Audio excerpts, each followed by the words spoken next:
ಆರೋಗ್ಯವಾದ ಹಾಗೂ ರುಚಿಕರವಾದ ಈ ಆಪಲ್ ಕೀರ್ನ ಯಾವ ರೀತಿ ಮಾಡೋದು ಅಂತ ನೋಡೋಣ ಬನ್ನಿ. ಮಾಡೋದು ಕೂಡ ತುಂಬಾನೇ ಸುಲಭ.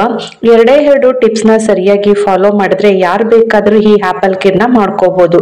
ಹಾಗೇನೆ ದಿಢೀರಾಗಿ ಗೆಸ್ಟ್ಗಳು ಬಂದಾಗ ಈ ರೀತಿ ತುಂಬಾನೇ ಈಸಿಯಾಗಿ, ಕ್ವಿಕ್ ಆಗಿ, ಹೆಲ್ದಿಯಾಗಿ, ಟೇಸ್ಟಿಯಾಗಿ ಈ ಕೀರ್ನ ಮಾಡಿ. ಹಾಗೇನೆ ಇದಕ್ಕೆ ಬೇಕಾಗಿರುವ ಸಾಮಗ್ರಿಗಳು ಕೂಡ ತುಂಬಾನೇ ಕಡಿಮೆ. ಹಾಯ್ ಫ್ರೆಂಡ್ಸ್, ಎಲ್ಲರಿಗೂ ನಮಸ್ಕಾರ. ನಾವು ಮಹಿ ಕುಕಿಂಗ್ ಚಾನಲ್ಗೆ ಸ್ವಾಗತ.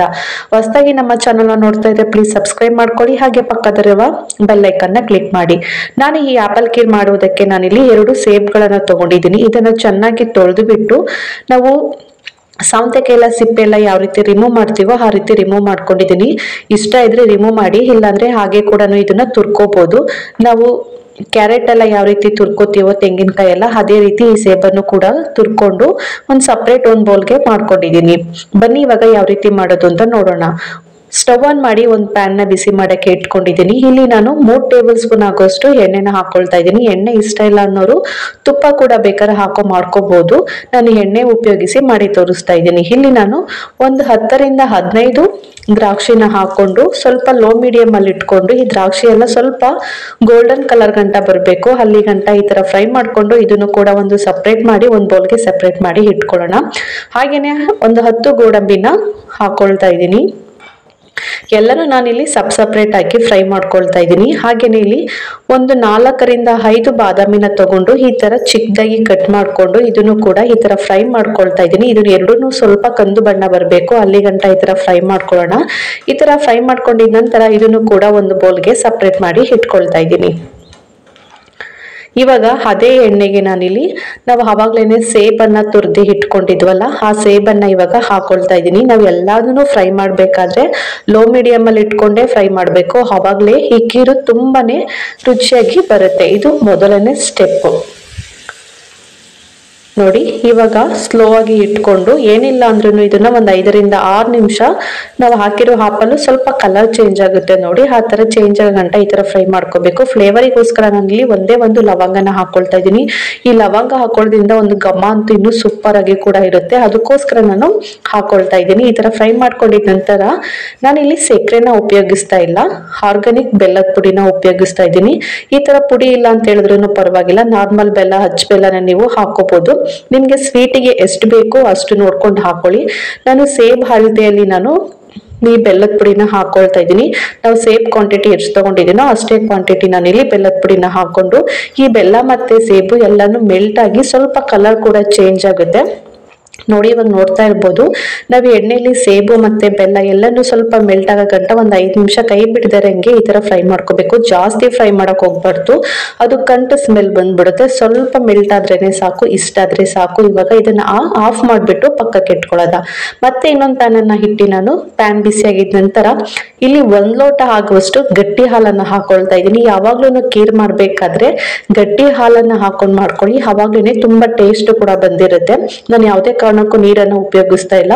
1 ಲೋಟ ಆಗೋಷ್ಟು ಗಟ್ಟಿ ಹಾಲನ್ನ ಹಾಕೊಂಡು ಇದನ್ನ ಏನಿಲ್ಲ ಅಂದ್ರೂ ಒಂದು 5 ರಿಂದ 7 ನಿಮಿಷ ಹೈ ಫ್ಲೇಮ್ ಅಲ್ಲಿ ಇಟ್ಕೊಂಡು ಚೆನ್ನಾಗಿ ಈ ತರ ಕುದಿಸ್ಕೋಬೇಕು. ನೊರೆ ಎಲ್ಲ ನೋಡ್ತಾ ಇರ್ಬೋದಲ್ಲ, ನೊರೆ ಎಲ್ಲ ಬಂದು ಸ್ವಲ್ಪ ಕಡಿಮೆ ಆಗುತ್ತೆ. ನಾವು 1 ಲೋಟ ಹಾಲು 3/4% ಗಂಟ ಬರಗಂಟ ಈ ತರ ಚೆನ್ನಾಗಿ ಹೈ ಫ್ಲೇಮ್ ಅಲ್ಲಿ ಇಟ್ಕೊಂಡು ಈ ತರ ಕುದಿಸ್ಕೋಬೇಕು ನೋಡಿ. ಈ ತರ ಕುದ್ದಿದ ನಂತರ ನಾನಿಲ್ಲಿ ಸೇಬು ಮತ್ತೆ ಬೆಲ್ಲನ ಯಾವ ಕಪ್ ಹಳತೆಯಲ್ಲಿ ತಗೊಂಡಿದ್ದೀನೋ ಅದೇ ಕಪ್ ಹಳತೆಯಲ್ಲಿ ನಾನು 1 ಕಪ್ ಆಗುವಷ್ಟು ಸಾವಿಗೆನ, ಹುರಿದಿರೋ ಸಾವಿಗೆ ಇದು ಆಲ್ರೆಡಿ ತುಪ್ಪದಲ್ಲೇ ಹುರಿದು ರೆಡಿ ಮಾಡಿ ಇಟ್ಕೊಂಡಿದ್ದೆ. ಇವಾಗ ಹಾಕೊಳ್ತಾ ಇದ್ದೀನಿ. ಹುರಿದಿಲ್ಲ ಅಂದ್ರೂ ಇದನ್ನ ಸ್ವಲ್ಪ ಲೈಟ್ ಆಗಿ ತುಪ್ಪ ಇಲ್ಲಾಂದ್ರೆ ಎಣ್ಣೆ ಹಾಕೊಂಡು ಫ್ರೈ ಮಾಡ್ಕೊಂಡು ಹಾಕೊಳ್ಳಿ, ಆವಾಗ್ಲೇನೆ ಶಾವ್ಗೆ ತುಂಬಾ ಟೇಸ್ಟ್ ಕೂಡ ಚೆನ್ನಾಗಿರುತ್ತೆ, ಬೇಗ ಕೂಡ ಬೇಯುತ್ತೆ. ಶಾವ್ಗೆ ಹಾಕಿದ ನಂತರ ಏನಿಲ್ಲ ಅಂದ್ರೂ ಹೈ ಫ್ಲೇಮ್ ಅಲ್ಲಿ ಇಟ್ಕೊಂಡು ಒಂದು 5 ರಿಂದ 6 ನಿಮಿಷ ಚೆನ್ನಾಗಿ ಕುದಿಸ್ಕೋಬೇಕಾಗುತ್ತೆ. ನಾವು ಹಾಕಿರೋ ಸಾವಿಗೆ 3/4% ಬೆಂದಿರ್ಬೇಕು. ಒಂದ್ಸಲಿ ಚೆಕ್ ಮಾಡ್ಕೊಳ್ಳಿ, ಬೇಗನೆ ಕೂಡ ಬೆಂದಿರುತ್ತೆ. ನಾವು ಯಾಕಂದ್ರೆ ಅವಾಗ್ಲೇ ಎಣ್ಣೆಲಿ ಹಾಕಿ ಚೆನ್ನಾಗಿ ಫ್ರೈ ಮಾಡ್ಕೊಂಡಿರ್ತೀವಲ್ಲ, ಅವಾಗ್ಲೂ ಸ್ವಲ್ಪ ಬೆಂದಿರುತ್ತೆ. ಸ್ವಲ್ಪ ಬೆಂದ್ರೆ ಸಾಕು ನಮ್ಗೆ ನೋಡಿ. ಈ ತರ ಬಂದ್ರೆ ಸಾಕು. ಇವಾಗ ಲೋ ಮೀಡಿಯಂ ಅಲ್ಲಿ ಇಟ್ಕೊಂಡು ನಾವು ಆವಾಗಲೇ ರೆಡಿ ಮಾಡಿ ಇಟ್ಕೊಂಡಿದ್ವಲ್ಲ ಆಪಲ್ ಮತ್ತೆ ಬೆಲ್ಲನ ಹಾಕಿ ಫ್ರೈ ಮಾಡಿ ಇಟ್ಕೊಂಡಿದ್ವಲ್ಲ, ಅದನ್ನು ಇವಾಗ ಇದ್ರ ಜೊತೆಗೆ ಮಿಕ್ಸ್ ಮಾಡ್ಕೊಳ್ಳೋಣ. ನೀವು ಬೆಲ್ಲ ಇಷ್ಟ ಇಲ್ಲ ಅಂತ ಹೇಳಿದ್ರೆ ಸಕ್ಕರೆನೂ ಕೂಡ ಹಾಕೊಂಡು ಮಾಡ್ಕೋಬಹುದು. ಬಟ್ ಸಕ್ಕರೆಗಿಂತ ಈ ಬೆಲ್ಲ ಹಾಕಿ ಮಾಡಿದ್ರೆ ಒಂದೊಳ್ಳೆ ಡಿಫ್ರೆಂಟ್ ಟೇಸ್ಟ್ ಇರುತ್ತೆ, ಹಾಗೇನೆ ಹೆಲ್ದಿಯಾಗಿ ಕೂಡ ಇರುತ್ತೆ.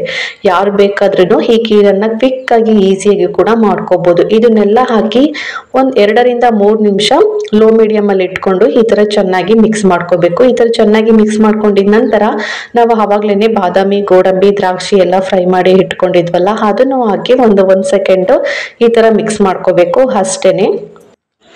ನೋಡಿ, ಇಷ್ಟಾದ್ರೆ ಸಾಕು. ಇವಾಗ ಸ್ಟವ್ ಅನ್ನ ಆಫ್ ಮಾಡ್ಕೊಳ್ಳೋಣ. ನಾನಿಲ್ಲಿ ಏನಿಲ್ಲ ಅಂದ್ರೂ ಒಂದು 5 to 6 ಮೆಂಬರ್ಸ್ ಆಗುವಷ್ಟು ನಾನು ಮಾಡಿ ತೋರಿಸ್ತಾ ಇದ್ದೀನಿ. ನಿಮ್ಗೆ ಜಾಸ್ತಿ ಕ್ವಾಂಟಿಟಿ ಬೇಕಂತ ಹೇಳಿದ್ರೆ ನಾವು ಹಾಕಿರುವ ಇಂಗ್ರೀಡಿಯೆಂಟ್ಸ್ ನ ಇನ್ನೂ ಸ್ವಲ್ಪ ಡಬಲ್ ಆಗಿ ಮಾಡ್ಕೊಳ್ಳಿ ಅಷ್ಟೇನೆ. ತುಂಬಾನೇ ಕ್ವಿಕ್ ಆಗಿ ಈಸಿಯಾಗಿ, ರುಚಿ ಅಂತೂ ಸೂಪರ್ ಆಗಿ ಕೂಡ ಇರುತ್ತೆ. ಈ ತರ ಮಾಡ್ಕೊಡಿ, ತುಂಬಾನೇ ಇಷ್ಟಪಟ್ಟು ಎಲ್ಲ ತಿಂದು ಖಾಲಿ ಮಾಡ್ತಾರೆ. ಲಾಸ್ಟ್ ಅಲ್ಲಿ ನಾನು ಇವಾಗ ಇನ್ನೊಂದು ಸ್ಟೆಪ್ ಬಂದು ಲಾಸ್ಟ್ ಅಲ್ಲಿ ಅರ್ಧ ಟೇಬಲ್ ಸ್ಪೂನ್ ಆಗುವಷ್ಟು ನಾನು ಏಲಕ್ಕಿನ ಪುಡಿ ಮಾಡಿ ಹಾಕೊಳ್ತಾ ಇದ್ದೀನಿ. ಈ ತರ ಲಾಸ್ಟ್ ಅಲ್ಲಿ ಹಾಕಿ ಮಾಡೋದರಿಂದ ಟೇಸ್ಟ್ ಅಂತೂ ಸೂಪರ್ ಆಗಿ ಕೂಡ ಇರುತ್ತೆ. ಯಾರು ಬೇಕಾದ್ರೂ ಕ್ವಿಕ್ ಆಗಿ ಈಸಿಯಾಗಿ 2 ಆಪಲ್ ಇತ್ತಂತ ಹೇಳಿದ್ರೆ ಈ ರೀತಿ ಆಪಲ್ ಕಿನ್ನ ಮಾಡ್ಕೊಡಿ. ತುಂಬಾ ಮನಮಂದಿ ಎಲ್ಲ ಇಷ್ಟಪಟ್ಟು ತಿಂದು ಖಾಲಿ ಮಾಡ್ತಾರೆ. ನೋಡ್ತಾ ಇರ್ಬೋದು, ಇವಾಗ ನಾನು ಒಂದು ಬೌಲ್ಗೆ ಸರ್ವ್ ಮಾಡಿ ತೋರಿಸ್ತಾ ಇದ್ದೀನಿ. ಇದಂತೂ ಮಕ್ಕಳಿಗಂತೂ ತುಂಬಾನೇ ಫೇವ್ರೆಟ್ ಫುಡ್ ಅಂತಾನೆ ಹೇಳ್ಬೋದು. ಮಕ್ಕಳಿಗಂತಲ್ಲ, ದೊಡ್ಡವರಿಗೂ ಕೂಡ ತುಂಬಾನೇ ಇಷ್ಟವಾದ ಖೀರಿದು. ಒಂದ್ಸಲ ಈ ವಿಧಾನದಲ್ಲಿ ಟ್ರೈ ಮಾಡಿ ನೋಡಿ, ತುಂಬಾನೇ ಸಖತ್ತಾಗಿ ಕೂಡ ಇರುತ್ತೆ. ಲಾಸ್ಟ್ ಅಲ್ಲಿ ಸ್ವಲ್ಪ ಗಾರ್ನಿಗೋಸ್ಕರ ಬಾದಾಮಿ, ಗೋಡಂಬಿ, ದ್ರಾಕ್ಷಿನ ಈ ತರ ಮೇಲೆ ಹಾಕೊಳ್ತಾ ಇದ್ದೀನಿ. ತಿನ್ಬೇಕಾದ್ರೆ ಅದು ಬಾಯಲ್ಲಿ ಸಿಗ್ತಿದ್ರೇನೆ ತುಂಬಾನೇ ಸಖತ್ತಾಗಿ ಕೂಡ ಇರುತ್ತೆ. ನೋಡಿದ್ರಲ್ಲ, ಆರೋಗ್ಯವಾದ ರುಚಿಕರವಾಗಿ ಈ ಆಪಲ್ ಖೀರ್ನ ಯಾವ ರೀತಿ ಮಾಡೋದು ಅಂತ. ಇಷ್ಟ ಆದ್ರೆ ಒಂದು ಲೈಕ್ ಮಾಡಿ, ಶೇರ್ ಮಾಡಿ, ಕಮೆಂಟ್ ಮಾಡಿ. Thank you.